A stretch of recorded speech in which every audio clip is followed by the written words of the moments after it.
Juan Kapitulo 6, versikulo 35. Si Jesus miingon kanila, "Ako mao ang pan nga naghatag sa kinabuhi. Ang muari kanako dili nagayod gutomon, ug ang mutuo kanako dili nagayod uhawon." Ang mga puno Pan sa kinabuhi. maglikon unta sa mong pagtuo ug gagaka kami sa pagtuman sa imong mahal nga kasuguan.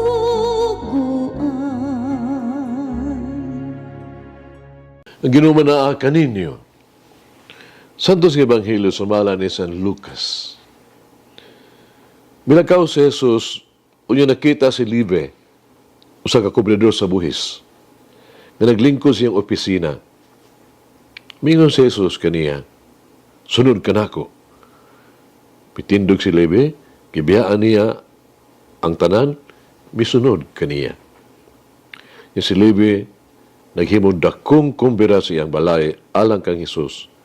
Ug dito'y daghang kubrador sa buhis, ubang pa mga tao nakigsalo kanila. Pipila sa mga Fariseo, silang pag umatutudlo sa balaod, nabagulbol batok sa mga tinunan Jesus. Nangutana sila, ngano nakigsalo man kamo sa mga kubrador sa buhis o sa mga kasasala? Si Jesus mitubag kanila, ang mga tao nga walay sakit, wala magkinahanglag doktor, kundi ang mga masakiton lamang. Wala ko muanhi aron pagtawag sa mga matarong, kundi sa makasala aron maghinusol sila. Ang Ebanghelyo sa Ginoo. Pasalamati ang Ginoo kay siya maayo, ang iyang gugma mulungtad hangtod sa kahangturan.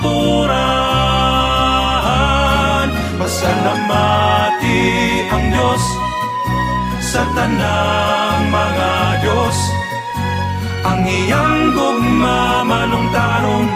Pasalamati ang Ginoo sa mga Ginoo, ang iyang gugma balungtaron.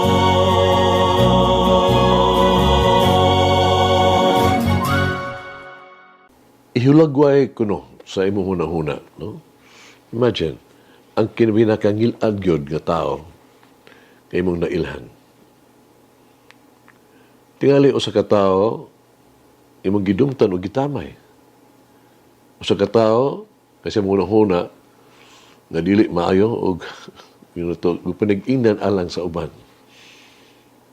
Usa ka tawo nga nakahimo og dako kayong kilalisang nga mga butang nga krimen.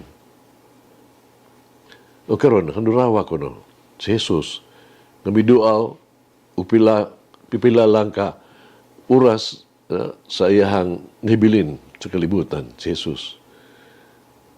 Mauto baka siya sa Roma aron pagbisita sa Santo Papa, si Jesus?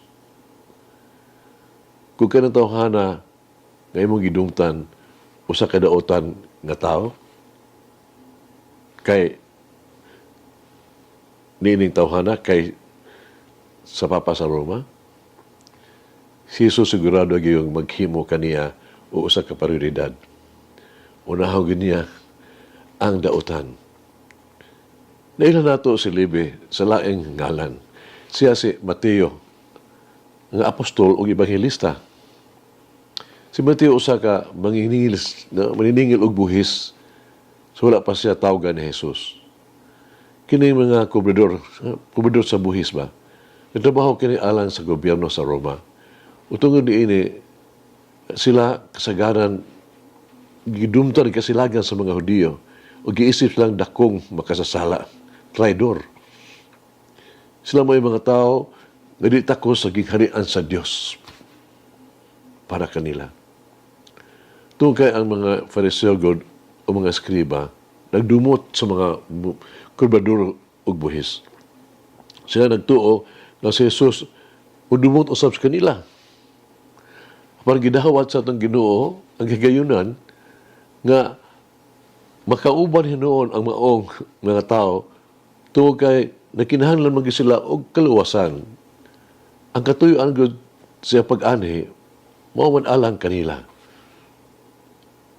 Apan sa makausapa, kinahanglan ba na maghulat kita nga si Jesus moabot o magtutol sa gitawag tog nawala, nga taong nawala sa saktong dalan? Dili ba kana usaban ato masanang misyon? Kita nga mamumuo sa gingharian, kita nga instrumento sa Dios sa kaluwasan. Lakip ang espirituhanon nga buhat sa kaluoy mo ang pagmahimangno sa makasala. Sa pagtudlo sa mga walay kaalamag ato kanang tulumanon, sa pagtambag sa mga nagaduha-duhaon.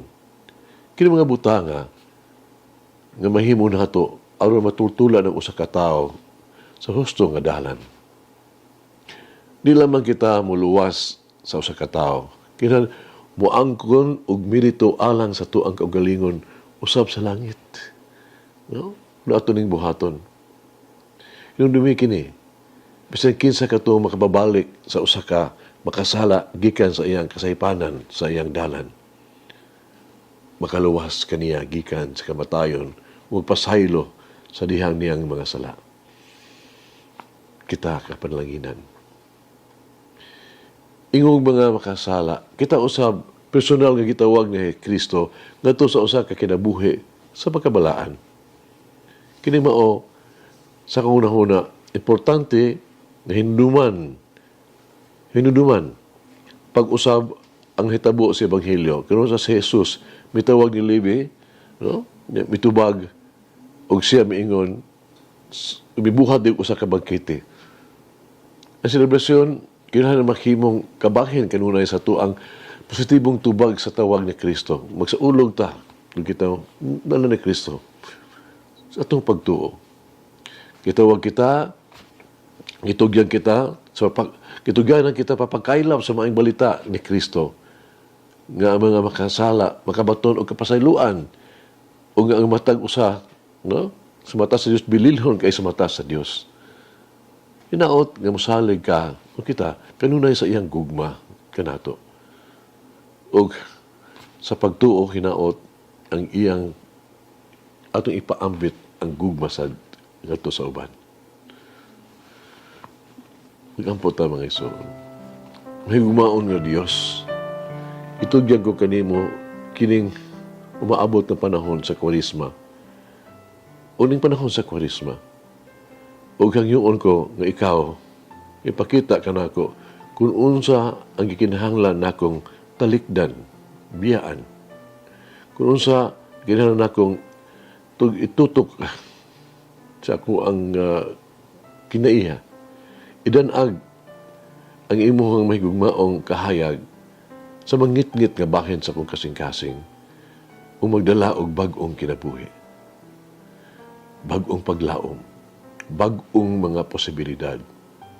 Tabangi ako sa paglakaw sa mas duol uban ni Jesus para mahibalaan nga ihigugma ko pag-ayon ikaw ug sa pagpaambit sa iyang gugma sa uban.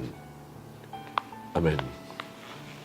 Mama Mary, grant me the grace to follow Jesus more closely and carry my cross daily. Malangin ang Diyos magagahom sa tanan, Amahan, Anak, Espiritu Santo. Amen. May the Lord of the divine mercy bless us all, heal us from all diseases and suffering. Ayun unta niya kita, tanang mga sakit na sa lawas o sa kalag, body and soul. In the name of the Father, the Son, and of the Holy Spirit. Jesus, I trust in you. Amen. Whoever eats the